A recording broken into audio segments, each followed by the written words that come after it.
Ladies and gentlemen, welcome back to Gaming with me, Tony Mo, and welcome to another game discussion. Now, this one was triggered by my recent purchase of Need for Speed Shift 2 Unleashed. It's actually on sale on the PC over on Steam right now for $5. $5! Cannot recommend the game enough to you guys.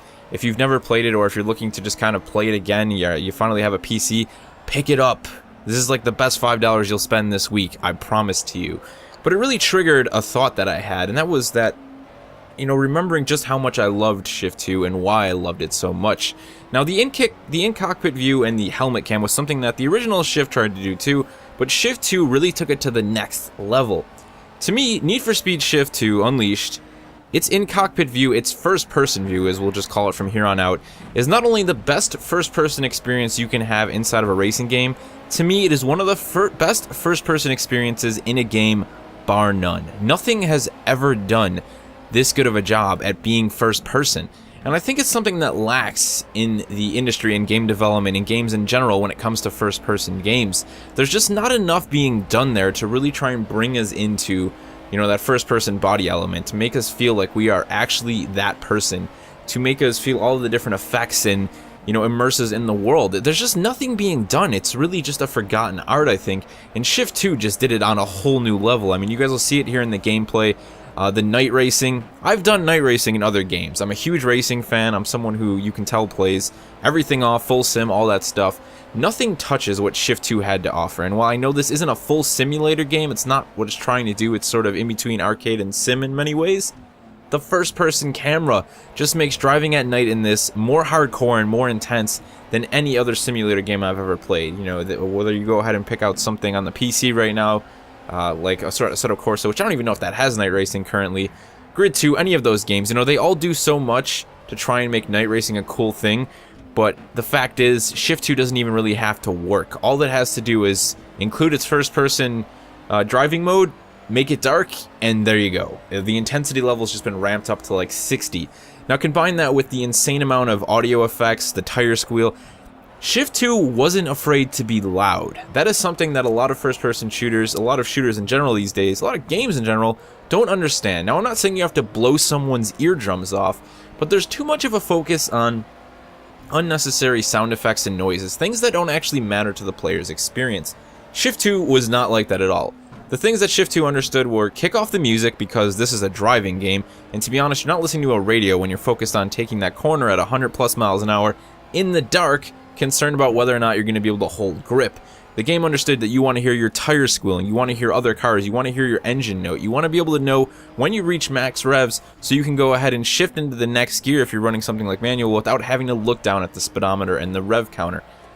The game just did so many things right, and you know what? It was praised and rewarded for doing those at the time of its release, but since then, game developers haven't really learned anything in terms of making first person better.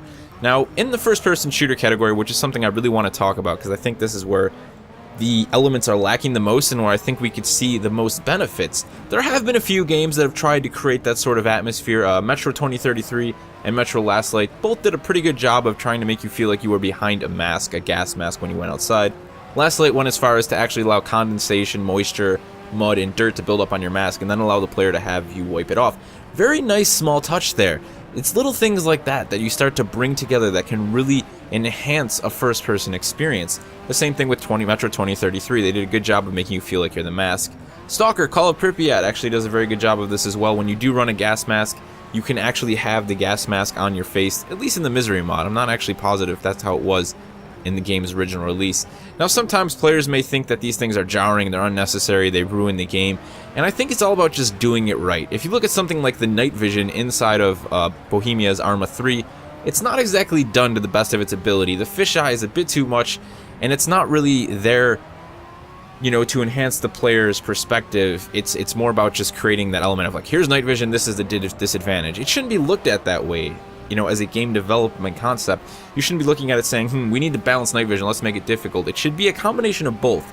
Okay, the player is wearing night vision, we need to make sure that this is, some sort of authenticity to it, but at the same time, we want to make it an enjoyable experience. We want to give it almost a reason to wear night vision because it's actually fun. You know, the immersive factor that you get from putting on night vision improves the quality of the player's experience.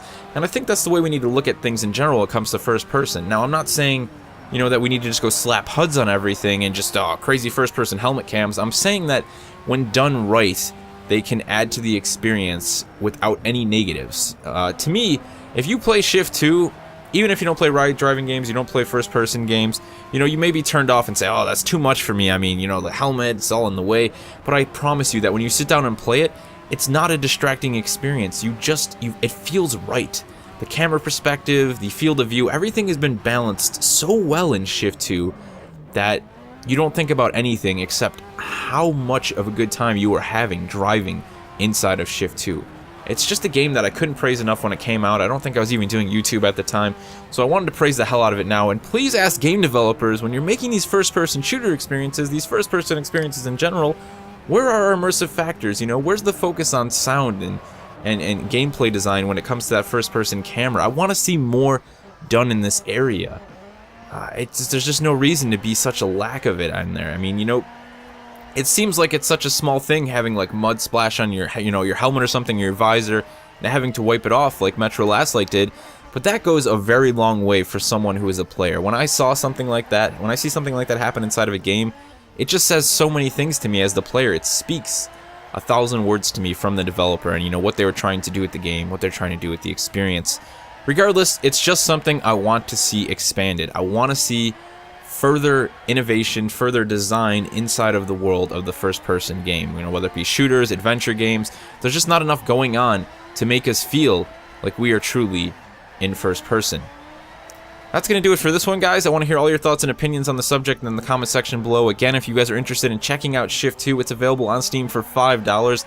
I cannot recommend this game enough. Honestly, it'll probably be one of the best $5 purchases you make all year. Let me know everything you have to say in the comment section below, and I'll see you guys in the next one.